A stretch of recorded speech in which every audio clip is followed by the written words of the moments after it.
Hi everyone, it's Raina. So this video is if you have your natal moon squaring or opposing Pluto.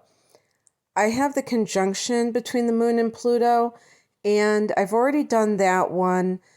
I'm using information from cafeastrology.com, so thank you to whoever wrote this article because it gives me things to talk about. And they on the same article, they had the moon in conjunction with Pluto separate from a paragraph on the moon square or opposing Pluto.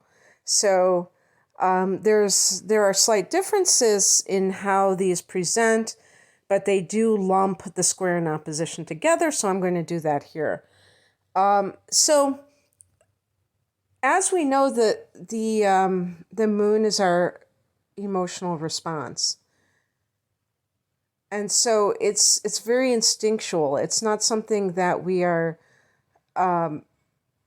thinking about in advance. That's why emotions are called reactions, because we're taking what has occurred and we are responding to it, to an action.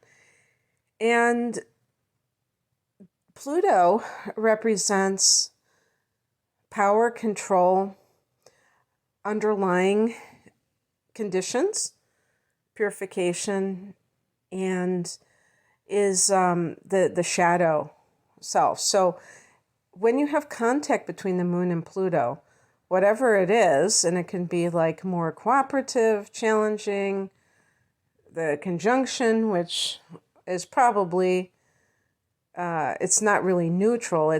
I would say it's more on the challenging side because of the nature of the moon and Pluto even coming into contact with one another. But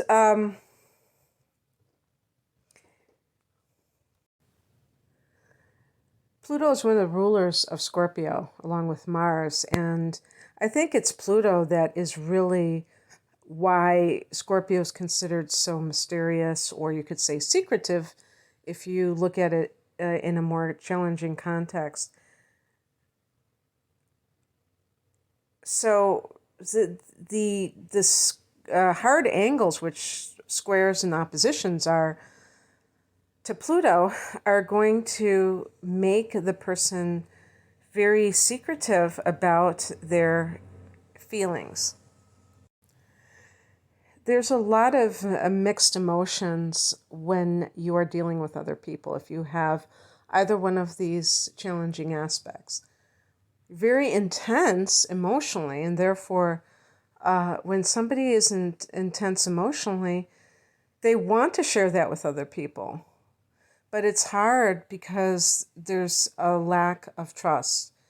And I feel that, I feel this way about people who have prominent Scorpio in their charts, like in their personal points, that they tend to have these same trust issues, and or maybe even planets in the 8th house.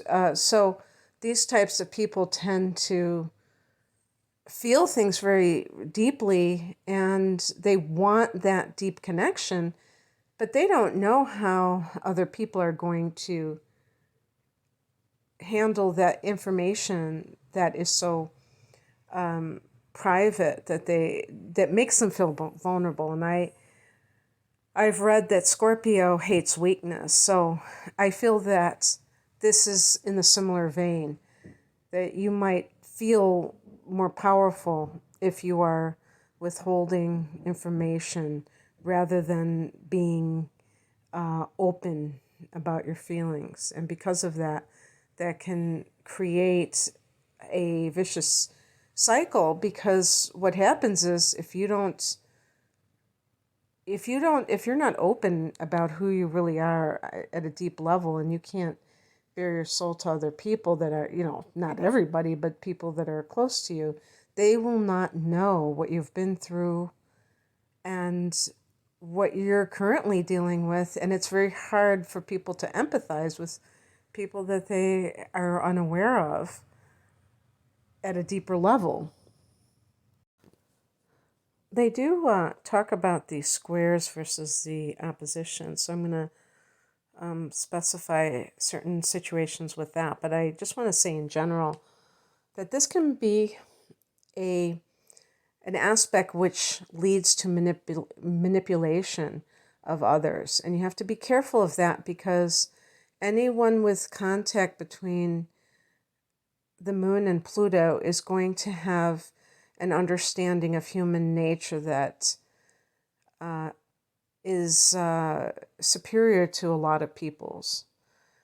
And the problem with this is that if a person isn't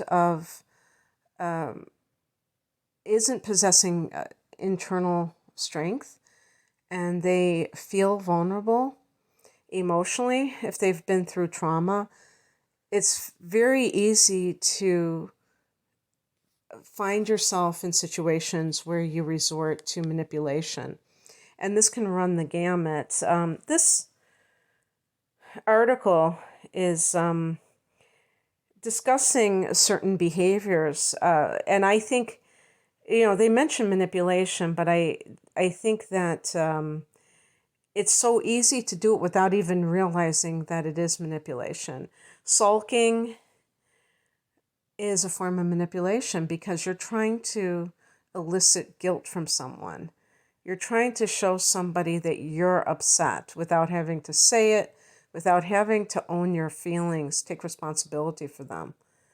It's like, you made me do this. And oppositions in particular are really relationship oriented, where the person, I feel, and I've read this, is that they're projecting onto other people, and it's almost like a form of blame. I don't see things here about the mother, and it should be, because this can indicate the situation with the mother being problematic. Although, is it just the conjunction where that's happening? I think it can be all of these cases. So only you would know that. But if you had a mother who treated you, yeah, because I think I looked at another site and they were saying with the square that, and maybe the opposition, that the child was treated with conditional love. If the mother withheld affection unless the child did what she wanted them to do. And so it's very easy to get caught up in the same kind of pattern without even realizing it, and being quite resentful of having been treated that way. And the Cafe Astrology mentions the square in particular for having issues with resentment. I'm assuming this is because the square is kind of like a blockage. And so it can create this holding pattern, perhaps. And this inability to kind of resolve it means that the person can just hold on to it indefinitely unless they really delve into it.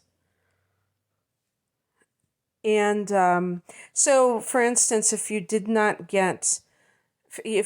feel loved growing up, if you did not feel nurtured, that can be an example of this. And I would say, especially if your moon is in a water sign like Cancer, so maybe you would have your your Pluto in, I don't know, whatever sign. Maybe it could you have, yeah, Pluto and Capricorn? No, you'd have to be pretty young, right, to have Pluto and Capricorn, be listening to this video. I don't know. One of those signs. Libra. Pluto and Libra. And maybe that creates a lot of resentment, that it's really hard to get to the root cause, because you feel like, hey, this really happened and this really sucked. And that's true. But that's where forgiveness comes in, which doesn't have anything to do with forgetting what happened, but just kind of experiencing it in a different way. And let's see. So I'm trying to see if they were speaking specifically about the opposition. Okay, well, one thing that they were saying here is that with these behaviors, it can be self-defeating because other people are not going to respond very well. And I say the same thing if somebody has Venus in Scorpio or Venus in Mars and they have problems regulating themselves when it comes to close relationships. And yes, the natural thing that we gravitate towards is a romantic relationship, but even in friendships, this can rear its ugly head, and the person can be quite controlling in those types of relationships too. And the big issue, fear for these kinds of people is betrayal. And abandonment, you could say, is a form of betrayal, but that's why I say it can be a vicious circle, because the person is presenting themselves as invulnerable, and yet they want compassion directed towards them. So they're not doing things that will guarantee that kind of empathy that is given to them, because what they're doing is a turnoff. So you want to be as aware as possible about how you express emotions to other people, and even just the type of emotions you have, your attitude towards your emotions.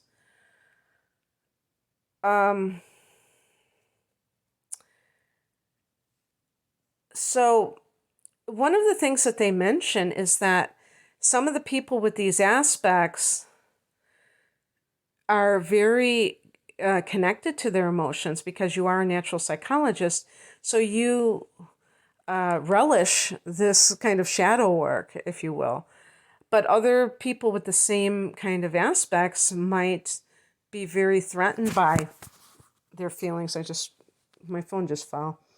And they might actually want to bury them even deeper.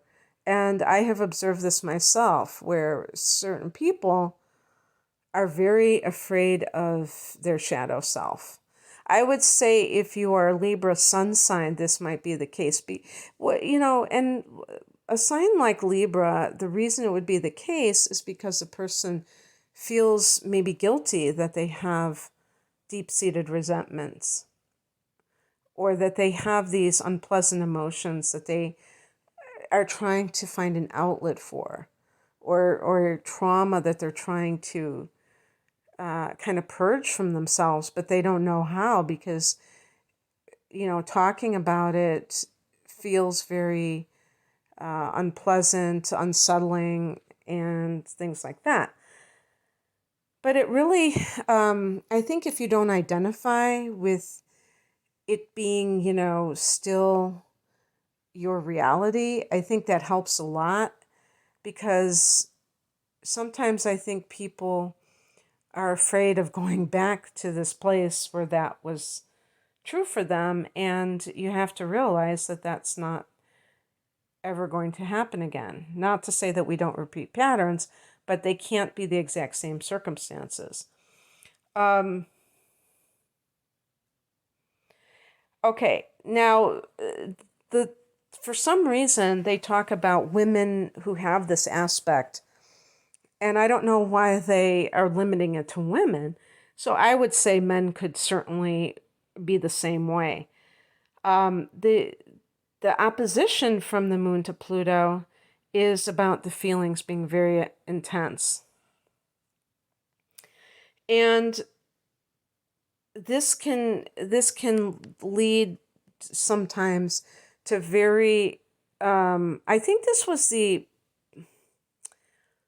aspect that they talked about on another site, that was like these mood swings that are very intense, and obsessive behavior, intimidation. Others can perceive you in an intimidating way. And I think we all have been in the presence of somebody who had this kind of Plutonian aura that was very, felt very strong, but very uncomfortable. Part of the thing is that you are, okay, this is one of the things that they said. I'll just read it verbatim because I thought it was kind of funny. They said, men who are uncomfortable with their emotional nature and their own vulnerabilities may feel exposed when they are around you. Even though you may not intend to overwhelm them, you sometimes do. In your close relationships, it is crucial to allow others to be themselves, warts and all. Your tendency might be to transform them, and that could be dangerous. But they said that if that person is open to change, working to change, you can be an assistance, a great assistance to them, and that's for sure. But one of the things, I mean, that really brings up a great point, because we all know people, I think, who try to change others, who don't accept others for who and what they are.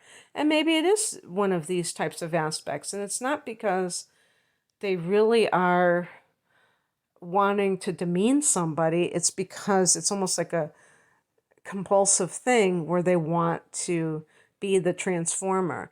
So I would say the best thing to do is work on yourself. If you really want to transform somebody, I know you probably think you're perfect, and I'm being facetious, but that's really, if we stay in our own lane and we just take care of ourselves, we will help ourselves, and we will also preserve our intimate relations.